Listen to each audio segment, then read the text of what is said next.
ناظرین، آج یہ میری پہلی کوشش ہے کہ جس میں سکوت ڈھاکہ کے سیاق و سباق میں جو بھی معتبر ترین کتب لکھی گئی ہیں ان کا مطالعہ کر کے اہم موضوعات کو اب تک مختصر مگر جامع انداز میں پیش کروں۔ آج کی کتاب میں نے ڈھاکہ ڈھونڈتے دیکھا ہے، جس کے مصنف بریگیڈیئر صدیق سالک ہیں۔ صدیق سالک 6 ستمبر 1935 گجرات پاکستان میں پیدا ہوئے اور 17 اگست 1988 میں C-130 کریش واقعہ میں ضیاء الحق کے ساتھ وفات پا گئے۔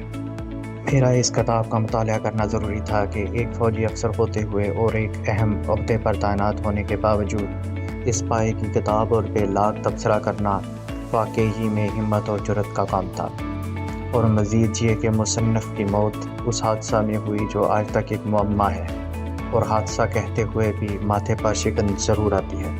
چلے آئے شیخ مجیب الرحمان، جو کہ مشرقی پاکستان میں عوامی لیگ کے سربراہ تھے، ان کی انتخابی کارکردگی اور ان کے 6 نکات کی اصلیت کے بارے میں کچھ نکات زیر بحث لاتے ہیں۔ ایک بنگالی صحافی کے مطابق شیخ مجیب الرحمان اپنی انتخابی مہم کے دوران یہ کہتے تھے کہ ایوب خان نے مجھے مقبولیت کی ایسی معراج پر پہنچا دیا ہے کہ اب کوئی شخص میری مرضی کے خلاف نہیں جا سکتا، کوئی شخص مجھے نہ نہیں کہہ سکتا، حتیٰ کہ یحییٰ خان بھی میرے مطالبات کو رد نہیں کر سکتا۔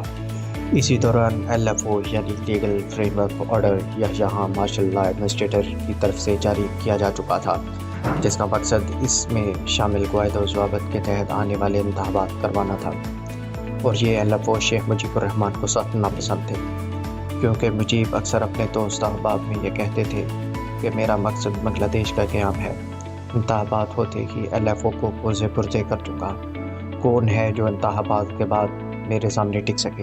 جب یہ حالات یحییٰ خان کو پتہ چلے تو وہ آگ بگولا ہو گئے اور فوری طور پر رد عمل دیا کہ اگر اس نے مجھے دھوکہ دیا تو میں اس کو سیدھا کر دوں گا۔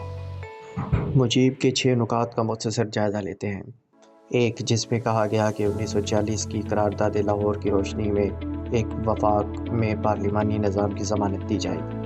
2، مرکزی حکومت کے پاس صرف 2 محکمے یعنی دفاع اور حالی امور ہوں گے۔ 3، دونوں صوبوں میں الگ الگ لیکن قابل تبادلہ کرنسی نظام ہوگا۔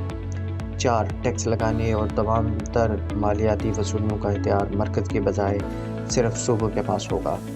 5، ہر صوبہ بیرونی تجارتی معاہدے کرنے میں آزاد ہوگا۔ 6، مشرقی پاکستان کو الگ فوج اور نیم فوجی دستے رکھنے کا حق حاصل ہوگا۔ صدیق سالک لکھتے ہیں کہ پہلی دفعہ مشرقی پاکستان گیا اور سوچ یہ تھی کہ بھلا یہ کیسے ہو سکتا ہے کہ مشرقی پاکستان الگ ہو جائے، حالانکہ قرارداد پاکستان ایک بنگالی نے پیش کی، اور مسلم لیگ کی ابتدا مشرقی پاکستان سے ہوئی۔ جہاں ہندوستانی جارحیت کا عمل دخل تھا، ویسے ہی سیاسی مدوجزر کا ہاتھ بھی تھا، اور اسی دوران مغربی پاکستان میں مجیب کے 6 نکات علیحدگی کے درپردہ اسکیم کا دوسرا نام تھے۔